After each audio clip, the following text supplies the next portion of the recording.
Hello, and welcome to episode 2 of Cast of Strong Style.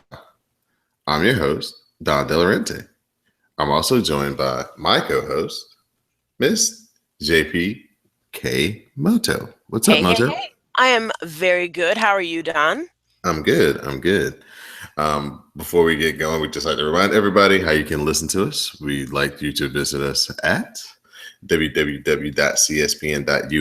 You can also find us on the WrestleCast Tumblr page at wrestlecast.tumblr.com. We're also on iTunes, Google Play, SoundCloud, and any other way that you listen to podcasts these days. So before we actually get into what we came to do, we just like to thank everybody for the great response, all the listens to the debut episode, the people who gave us feedback. We greatly appreciate it. And we're off to a great start, and we're here for episode 2. So Moto, your thoughts on the debut episode and your feedback? I think I have a great tag team partner in Don. I appreciate everyone who has listened, given us feedback. Just like Don said, we appreciate you, and hopefully we'll be able to give you more and more of what you love. So keep listening. All right. So we'll get into where we left off last, and that was we were headed into the finals of the New Japan Cup. The finals consisted of an unlikely finalist, Bad Luck Fale, versus probably a long overdue finalist in Shibata. Thoughts? For me, it was arguably Fale's best performance as a wrestler in New Japan. And you guys know I'm not a big fan of Bad Luck Fale, but he really did his thing for what he could. And I thought that this was a story of strength versus resourcefulness. Everyone knows that Shibata is strong. Everyone knows Bad Luck Fale is strong. But when it came down to it, Shibata had more tricks in his hat. And he would trick Fale. He would go out of combinations. He would put him in submissions. He would do a drop kick when he needed to. He was just overall the more resilient performer. But it was a great match all around, I think. Yeah, it was a very good match. Kind of went down like this. Shibata kicks out of the big splash and the grenade. He then counters the Razor's Edge into the sleeper hold. Fale fights it off. Shibata then gets the sleeper again, and then he hits Fale with the PK, and he is the winner of the 2017 New Japan Cup. Yay! Yes. He gets a nice, lovely trophy. He gets all the confetti. And then he grabs the microphone after the match, and he declares that he wants his match with Okada. To the amazement of everyone who was watching, and everyone was cheering. It was just, everyone loved that he's challenging for the IWGP Heavyweight Championship title. Long overdue, in my opinion. Right. So, after that great card and that great completion, that leads us to our next big event, which is going to be Sakara Genesis, which is going to happen on April the 9th. And now we're going to just talk about that card as it was released last week before the event that we're about to review. Mm-hmm. So our undercard match, we'll have a couple of those. We got David Finlay, Jushin Thunder Liger, and Nakanishi versus Kawatu, who is my favorite young boy, Kitamura, and Oka, which is basically going to be a young boy squad. So then we'll get the Bullet Club, consisting of Adam Page, Tama Tonga, Tonga Roa, and my guy, Yujiro, versus Tiger Mask W, Makabe, and Nagata. First of all, Don, I just have to say before you continue, it's Tiger Mask, okay? They're the best. Tiger Mask W and Daddy Tiger Mask. Next, we're going to have Beretta and Rocky Romero, a.k.a. Roppongi Vice, and Yoshihashi, lovely hair and all. His wig. Versus Desperado, Minoru Suzuki, and Taka Michinoku. We're going to have an IWGP Junior Heavyweight Tag Team title match between Taishi and Kanemaru versus Jado and Gato. As we were speculating on the last show, if they were going to go for the titles, well, here's our answer. Mm-hmm. And we were definitely right on this. It's going to be quite the interesting match, in my opinion. Exactly. I'm looking forward to it. Their interactions in these tag team matches have been pretty good. Well, Jado and Geto said in previous shows that Taichi and Kanemaru, that they're not the only ones who can play dirty. So I'm expecting dirty antics from both sides on this. This one's one to watch, I think. They're going to take it back to the old Jado and Geto. I hope so. Okay. So we get another Bullet Club combination. This time it's Bad Luck Fale and Kenny Omega versus Ishii and Yano. We get the Los Ingobernables de Japón, Bushi, Evil, Sonata, and Naito versus Tanahashi, Juice Robinson, Ricochet, and Taguchi. It's good to see Ricochet making a comeback. I haven't seen him in New Japan in a few months, so I know the crowd will be excited to see him do his aerials. I think so too. Adding Ricochet would actually be a great addition to the Taguchi Juice Tanahashi dynamic. I'm actually interested in how him and Sonata together will be in the ring, because they both have the athleticism and the smoothness to really get some really interesting spots and really impress the crowd there. Mm-hmm. That's the exact two guys I was thinking about. I was like, man, him and Sonata are going to do some pretty cool things, I think. So looking forward to that one. We're going to have an IWGP Tag Team Championship match. Tenzan and Kojima versus War Machine, Hanson, and Raymond Rowe of ROH fame. I'm expecting a hard-hitting match between these two. Both have good synergy as tag teams. Both have good power. I do think Kojima and Tenzan are going to retain, but I'm interested in what War Machine has to offer. Yeah, they should. They are the perfect classic Gaijin, which is foreigner, tag team, because they're, real big, real powerful, and that's what the Japanese people mark for from their foreigners. So next, we're going to have a never openweight championship match between Goto and Zack Sabre Jr. I am so excited for this. Zack Sabre Jr. proved in his bout with Shibata that he can hang with the never open weight crowd. He's hard-hitting and agile to boot, very versatile, but Goto's shots are extremely powerful. I mean, I don't want to ever take a headbutt from this man, and he can wear you down. I mean, he won the title from Shibata. He's used to the resilience that Zack Sabre Jr. can have. I think Goto will retain, but it would be quite the upset if Zack Sabre Jr. wins, so I'm not counting that out. Right. And Zack Sabre Jr. with those submission holds, the match could end at any second with him, because he could get you in something that you can't get out of. I agree with you. I'm so excited for this. It's going to be one stiff match, I got to tell you. Match that I'm looking forward to, which is going to be a rematch, is going to be for the IWGP Junior Heavyweight Championship as the ticking time bomb, Takahashi. Wait.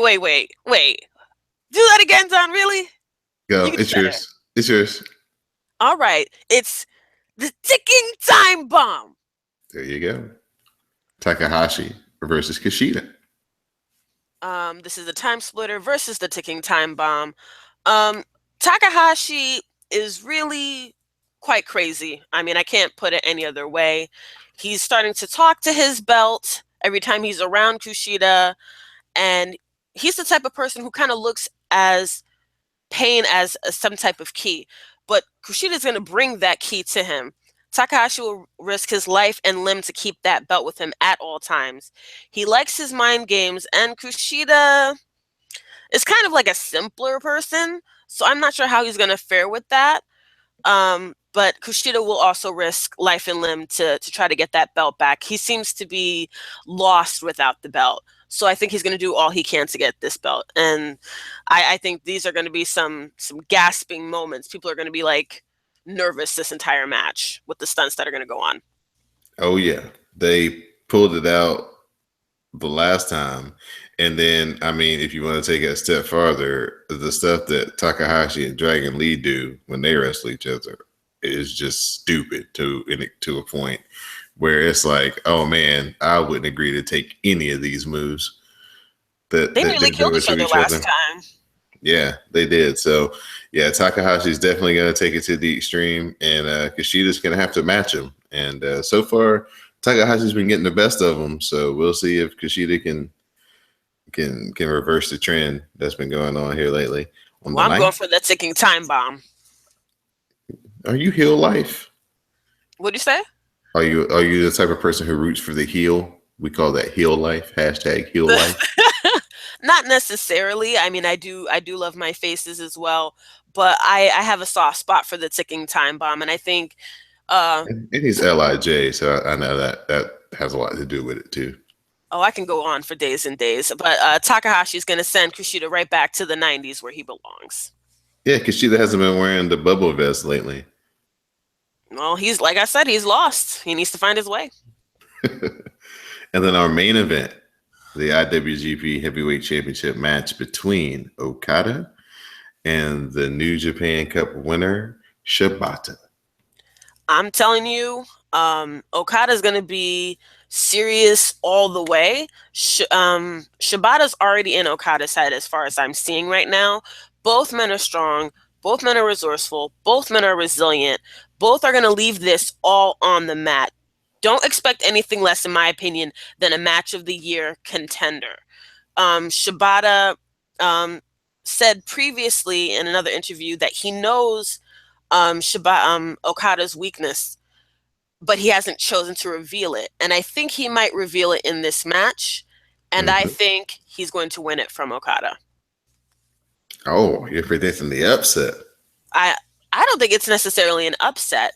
Shibata's been working at this for 3, 4 years now. He is a man who is determined to get his way. Even if he loses at points, he's going to get what he wants at any cost. I'm thinking Shibata here.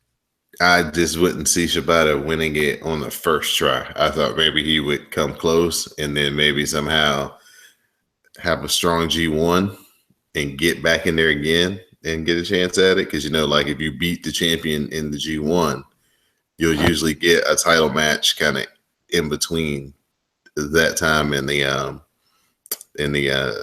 Wrestle Kingdom match. So I figure that maybe that might happen, but we'll see. A lot of time between now and then. That's true, but I'm thinking of all the previous opponents that Shibata went through to get here. We're talking Minoru Suzuki, Goto, powerful people. And I think Okada is one of those people who, while strong, while great, he might be a bit cocky. He beat Kenny Omega, and he's resting on his laurels right now. And Shibata has been clawing his way up, and I don't think Okada's ready for that. Okay. Well, we will definitely find out on April the 9th, and we will definitely let everybody know the results. Because actually, that is the very next time that we will be recording this great podcast is on that actual day. So I know what I'll be doing early that Sunday morning, spending it watching New Japan. So now we're going to talk about the road to Sakura Genesis card that happened this past Sunday. Mm-hmm. It was a good one too. Yeah, it was really good. We're going to talk about the whole card as we're actually going to give the undercard guys some love here tonight, as this was the only show that New Japan had in the 2 weeks that we take in between recording. So this was real easy for us to break down. As we had Bad Luck Fale versus the young boy Oka. This match went about 1:15 seconds. Fale gets the win after hitting the grenade. Opening match. Oka is really tough and really rugged. He definitely has got a chance to be good one day, but we've got about another year worth of him getting beat before we find out. Oka is I like seeing him as a young lion in the ring. He's hardworking. He's very strong. As far as this match, I just felt that it was kind of ridiculous how Oka lost. The match didn't even last 2 minutes. He had the grenade. It was just, I think Fale he's known to last longer than that. It could have lasted longer. It was just it was ridiculous in my opinion. But I like Okan. Fale. It just looked like it was a way for Fale to look strong after losing the New Japan Cup, because that was the last time that we saw him. He lost. He lost, but he wasn't weak in his defeat. It wasn't like he was buried. True.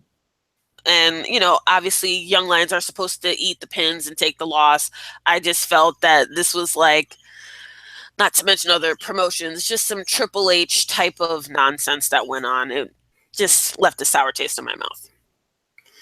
Match number 2, Desperado, Taka Michinoku, and I can't ever get his name right, but the crazy guy on the chain, Iizuka, versus my favorite young boy, Kawato, because he ain't got no fear. He just runs in the ring when they're all standing in there, and Jushin Thunder Liger and Tiger Mask have barely even been introduced, and he's already slid in the ring, getting beat up 3-on-1. He goes hard. I like that.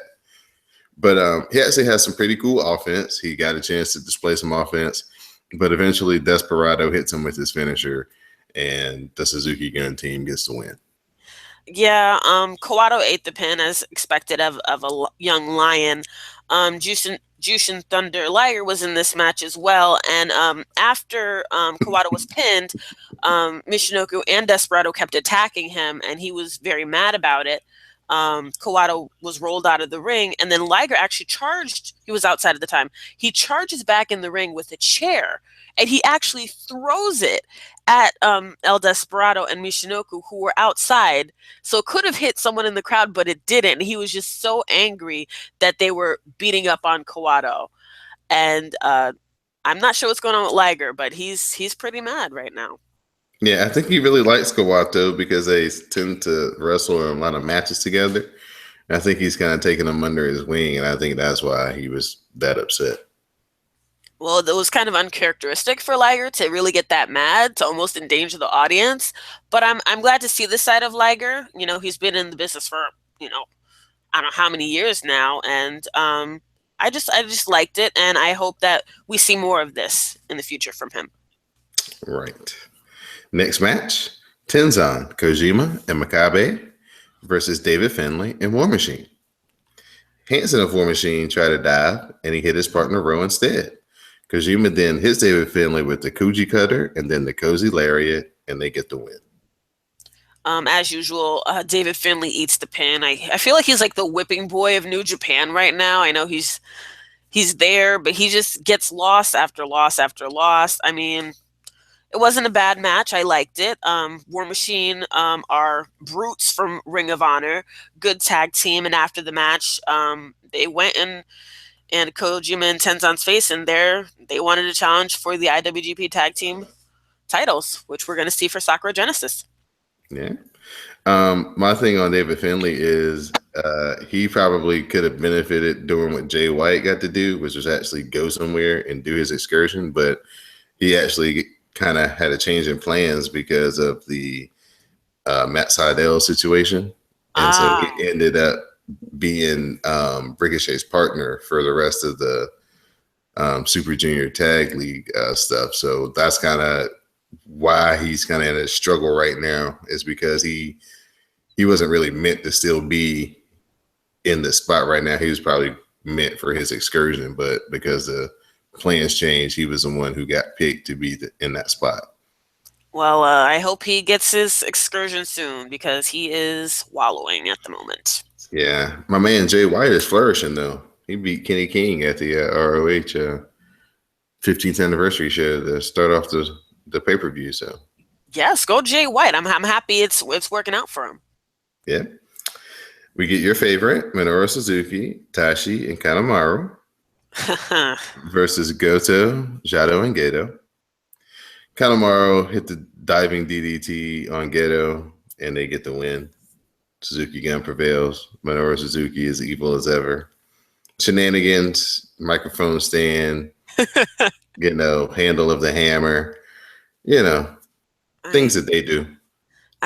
Well, it's Suzuki Gun. They attack Jado and Geto and everyone right off the bat. I mean, Taichi hits Jado with the handle of a hammer. I don't know how you do that, but whatever.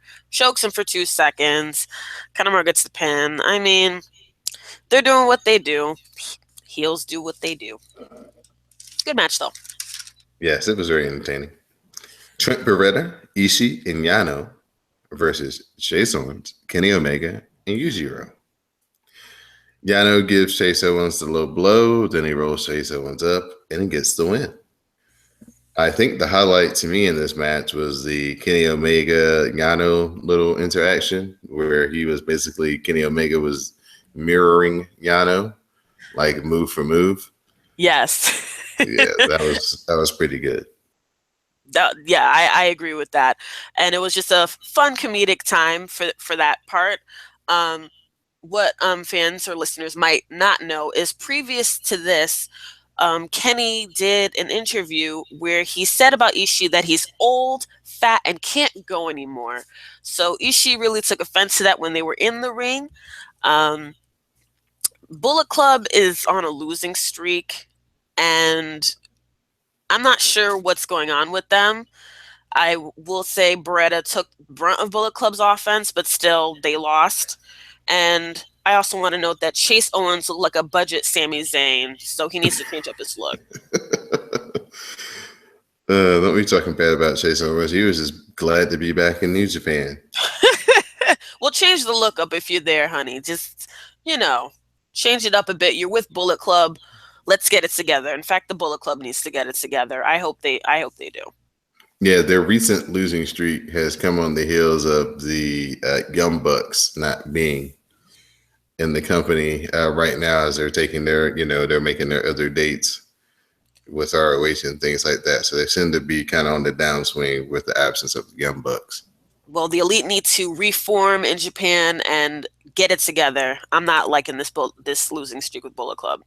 Yeah, me personally, I've actually started to have Young Bucks withdraw. It's getting time. I'm ready to see them do some of their cool, ridiculous stuff that they do. I agree with you.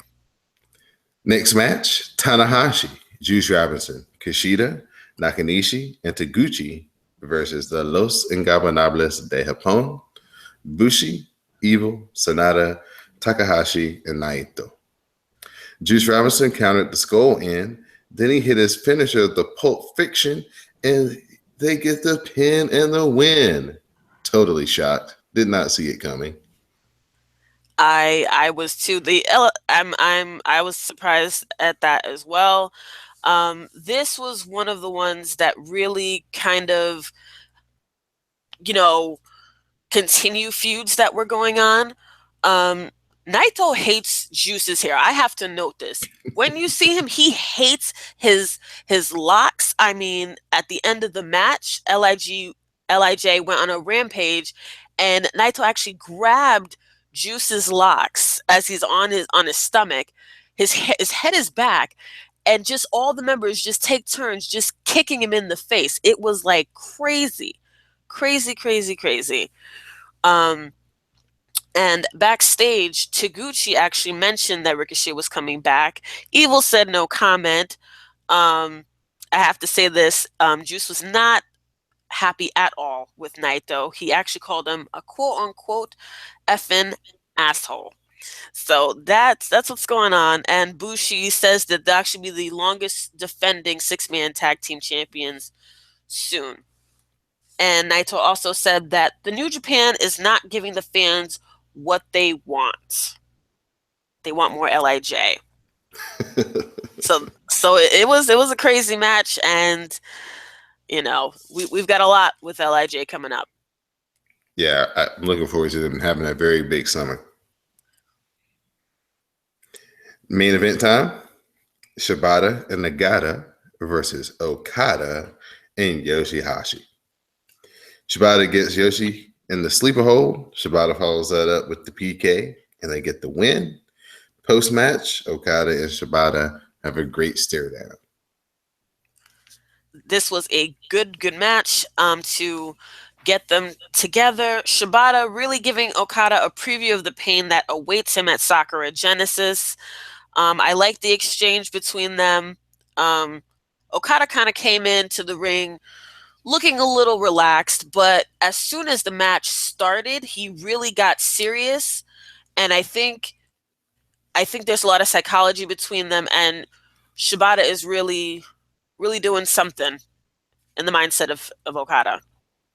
Yeah, well, I think he knows he's gonna have to bring it, like big time bring it, and like he's gonna have to take a lot to get this win. It's not gonna be like a finesse style match where he can look pretty. He's gonna have to get real dirty and be in a dogfight, because when Shibata goes into no sell mode, watch out. Oh my gosh. You he's like a tree, a rooted tree. You have to chop, chop, chop to get him down there. And I think Okada's a little soft boiled for this match. He needs to get a little hard boiled, get a little dirty, like you said, and not think about the hair, not think about the glitter, the glitz. Just do what you have to do to keep that belt. Mm-hmm. Mm-hmm.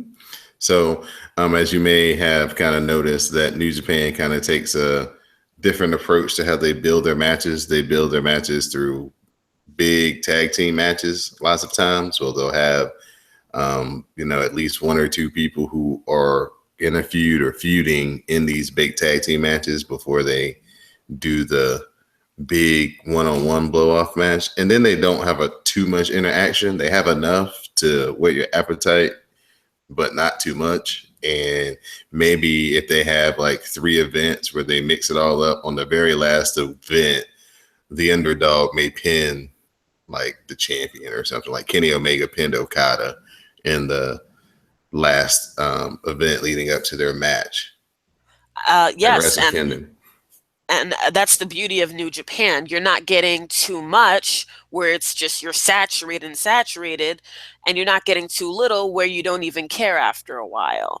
I think they really balance that out for the fans, and they have additional material and media on their site, New Japan, njpw1972.com if you want the English version, and you really get a feel for what's going on without, a lot, being Right. overwhelmed. Right. And for those of you thinking about getting the service, don't be deterred by not having the English commentary, because if you're a wrestling fan, it's very easy and simple to follow, like what's going on. Like, the matches speak for themselves. And then the promos, you can kind of, when a person it comes out and they basically, stare at the person down eye to eye and then like point at their title, you don't really need a translator to understand what's going on. No, and anything that they have for promo-wise, they actually have on the NJPW 1972 site the same day. Usually within an hour or two, they have it translated up for you to read what went on anyway. All right. So don't be afraid to get into the service, folks. It's really good. It's really worth your while. And they've got some great archives, especially since New Japan has had some, relationships with ROH, CMLL, and WCW back in the day. They've got some really good stuff in their archives. If you want to go back and look at some classic New Japan Pro Wrestling. Absolutely. And it's cost effective. $9.99 per month, as you know, probably used to. And it's at njpwworld.com. Right. Now, at this time, we're going to go into this little segment we're going to call Moto's Rant. Now, you have a rant and you have a theory. Is that correct? That is absolutely correct, Don. Okay. So since we'll think your rant will take longer, we'll let you start with that first. Okay. Listeners, you've been listening, faithful listeners, and I have a rant for you. Taichi is terrible. I'll give you a lot of reasons why. One, his hair is like a skunk. Okay? It looks terrible. Half blonde, half black. Doesn't look good. He can't use weapons properly.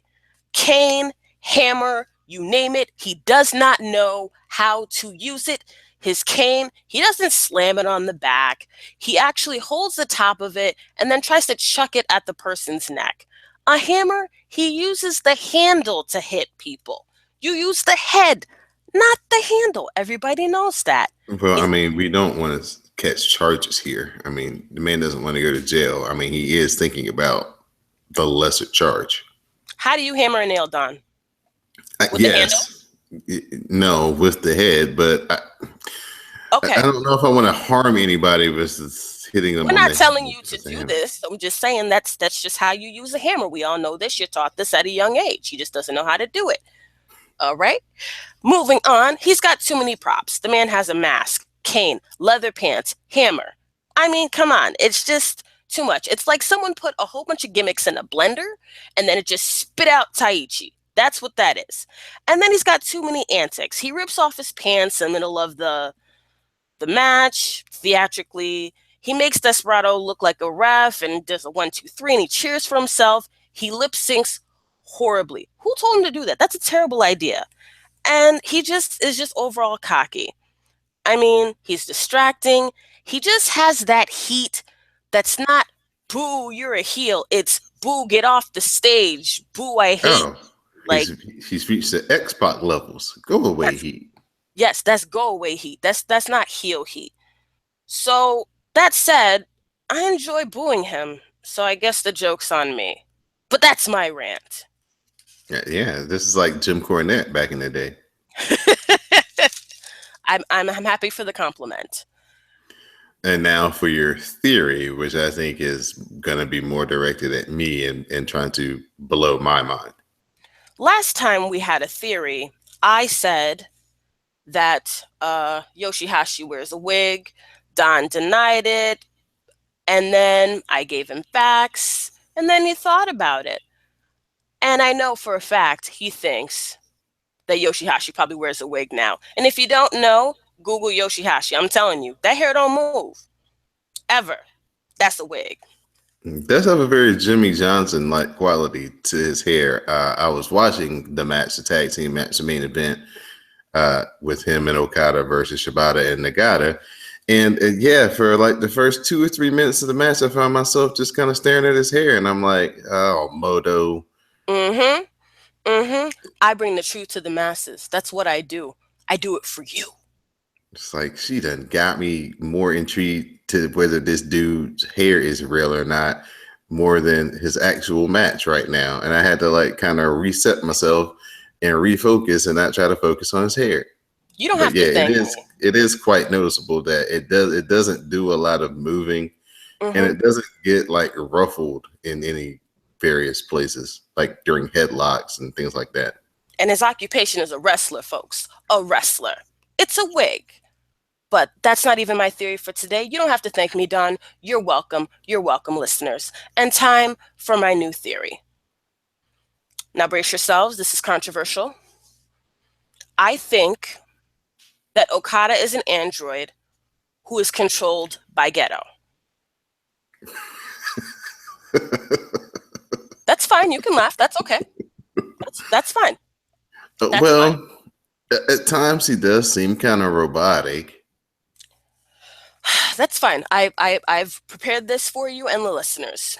Okada has 3 modes of control: serious, confused, and seriously confused.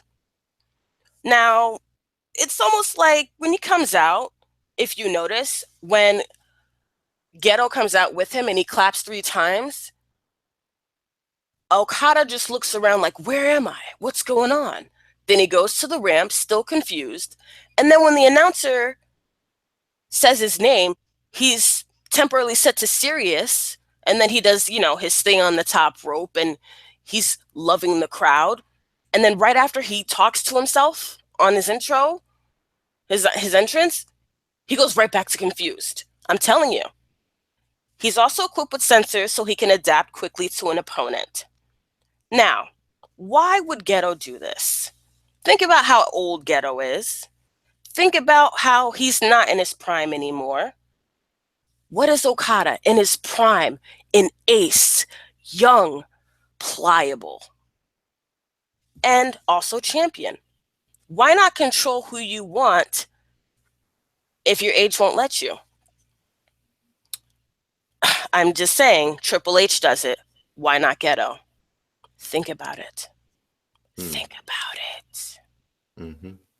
You and Jordan Peele have very interesting imaginations.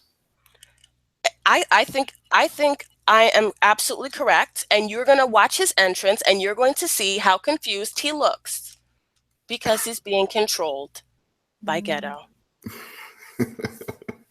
Yeah, so ladies and gentlemen, that's something to look forward to on the 9th. Look forward to 3 hand claps. That's right. Things that transpire after that when it comes to Okada. And when he does the money thing too, when he's like rubbing his fingers together, look at Okada. Don't look at Ghetto. Mm-hmm. The signs are there. All right. You can laugh, Don. I am not crazy. I'm thoroughly amused by this. It is. I'm a genius. Okay, I'm a hilarious. genius. You guys will know I'm a genius. Yeah. I'm a genius. Lanny Poffo type genius or Chris Nowinski? You know what?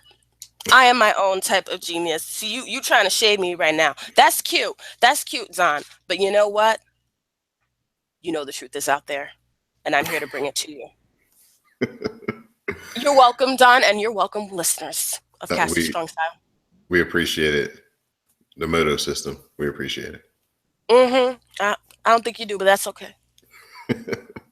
That's okay. That's okay. Let you have your time for your shout outs, or is there anything else that you'd like to expound upon before we give the shout outs? I think that a lot of people, if you are a fan, if you're thinking about it, definitely join and subscribe to New Japan and njpwworld.com, and also NJPW 1972 if you want to look at promos, because it really goes into it. Love the ticking time bomb. LIJ is the best. And I'm a genius. And thank you, listeners. I would say after you guys subscribe to New Japan World, make sure that you have subscribed to Cast of Strong Style so you can have somebody to listen to review all the great things that you'll be watching week in and week out. I'd just like to thank my co-host, Moto. Yay! I'd like to thank everybody, like I said before at the beginning, who listened, who downloaded, who have subscribed.